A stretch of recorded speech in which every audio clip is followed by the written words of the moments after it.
What's going on, friends? Harley-Davidson motorcycles are quite unique in a way that they basically take the old and the new and they kind of mash it together in one modern package. Well, for the most part. Now, this is absolutely nothing new for Harley-Davidson to kind of stay in the past while still moving forward, but at the same time, still trying to keep one foot back on their heritage. Now, the only thing with Harley-Davidson is that they definitely don't keep the price in the past. That is the one thing Harley-Davidson does not do while they're moving forward, is they keep upping the price. But the main thing about a Harley-Davidson is they keep the bike simple, they keep moving forward, the bikes are still kind of dabbling somewhat in the past, and this is about the only manufacturer out there that really does this and keeps things really unique and simple in their own special way. We always say they don't build things like they used to, but Harley-Davidson still kind of builds things the way they used to, maybe just not to the standard that we were used to back in the day before everything started becoming to where we're going to manufacture more, we're going to do it faster, and we're going to do it cheaper. Now, even though Harley-Davidson still kind of uses some of the older style of motorcycle manufacturing and some of the old tech in their bikes, this necessarily isn't a bad thing, even though it may need to be serviced or adjusted a little more often than basically when what we would consider a more modern motorcycle design. Now, one perfect example of a mashup of the old and the new was the Harley-Davidson Crossbones, and this was actually the last motorcycle of its kind. This was really one of the neatest motorcycles Harley-Davidson ever produced, kind of in the later years, with the Springer front end made into basically, at the time, what was Harley-Davidson's modern chassis and engine. Guys, please don't forget, if you enjoyed today's video, don't forget to hit that like button and consider subscribing to the channel if you haven't done so already.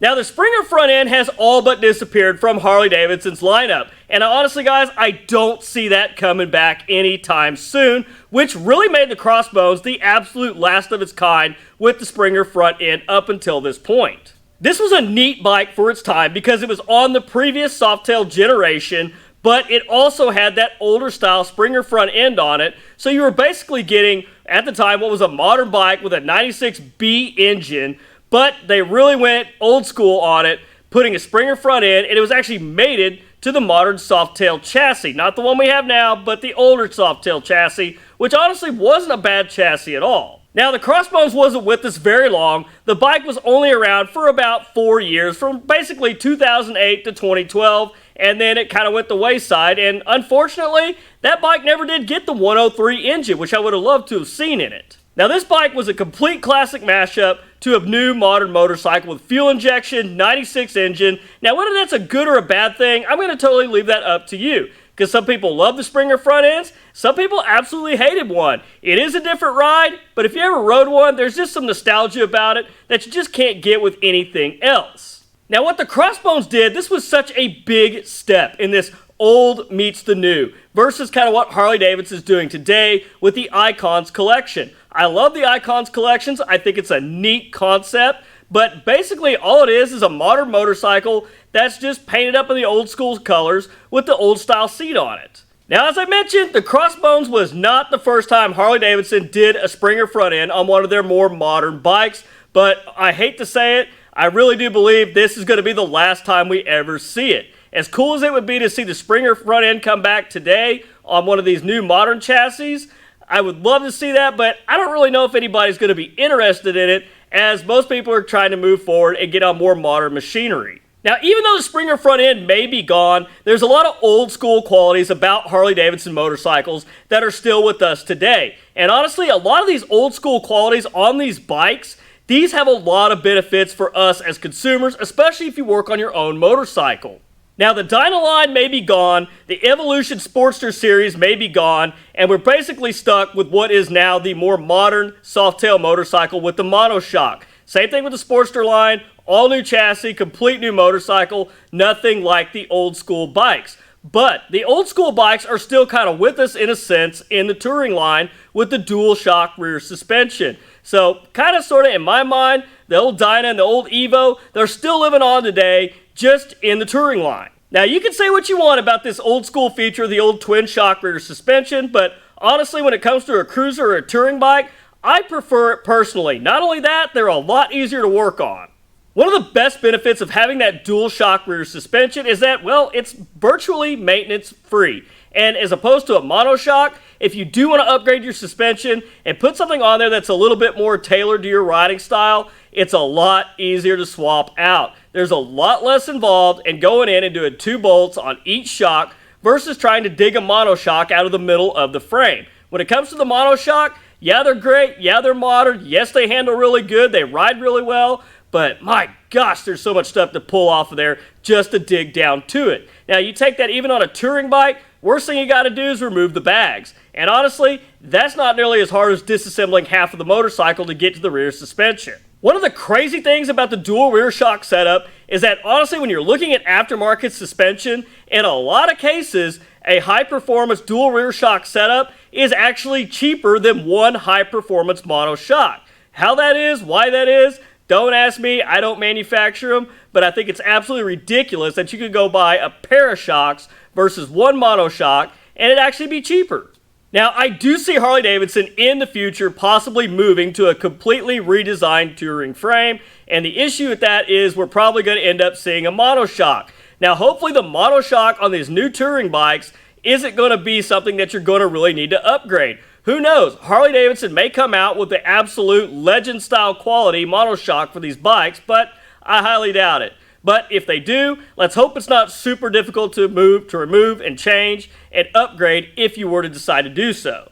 Now, one of my absolute favorite features about Harley-Davidson motorcycles and their design is that they still use the divorced transmission. Basically meaning that you have the engine and you have the transmission. They're 2 separate units and they're actually connected by the primary chain. And I'm going to get into the primary chain here in a minute, but with 2 separate units, I absolutely love this setup because you can swap a motor out, no problem, made it right back to your transmission. You can upgrade your transmission independent of the engine if you want to, and vice versa. And not to mention, if you were to have a problem within the engine or the transmission, this doesn't involve pulling the motor out and splitting the cases. That is my biggest problem with unitized engine design, is if you have a problem in the engine or the transmission, you're going to be splitting cases. There's just no bones about it. There's no way around it. And not only that, when you have to split those cases, you're not just dealing with your engine problem, but also the disassembly of the engine. You're basically going to have to disassemble the transmission as well, so you're doing double the work.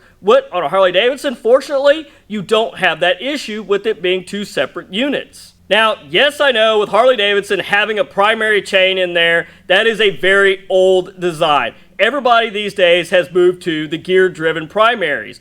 But yes, the chain, you do have to service it more often by changing the fluids. You do have to keep it adjusted. And yes, every now and again there is that compensator issue.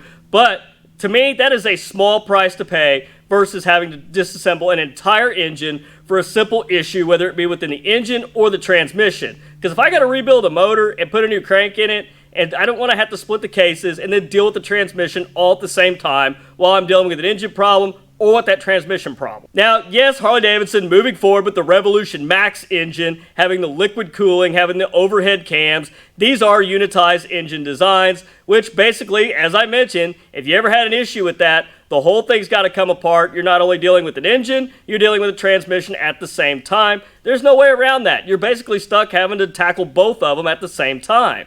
And not to mention, these bikes are gear-driven primary, but it was kind of nice to see that Harley-Davidson's tried to keep the shadow of the old motorcycles as they move forward a little bit. I know these bikes are a huge departure from anything ever with Harley-Davidson, but that's just kind of the way it's moving forward. And I'm just happy to see that they're starting down in the Sportster line, and hopefully, maybe not for a long time, they're not going to move up into the bigger bikes with this engine design. But honestly, as Harley-Davidson has moved forward and tried to modernize a little bit, they've done a really good job of trying to keep the old school look, some of the old school tech in there that works really well, especially if you work on your own motorcycle by maintaining the divorced transmission. Yes, they did add the twin cooling with the liquid cooled cylinder heads, but we still kept the primary chain in there, which has been absolutely awesome. So Harley has really tried to kind of keep things old school, but still tried to move forward a little bit. Now, once again, when it comes to the electronic dashes, I'm still not too crazy about that myself personally.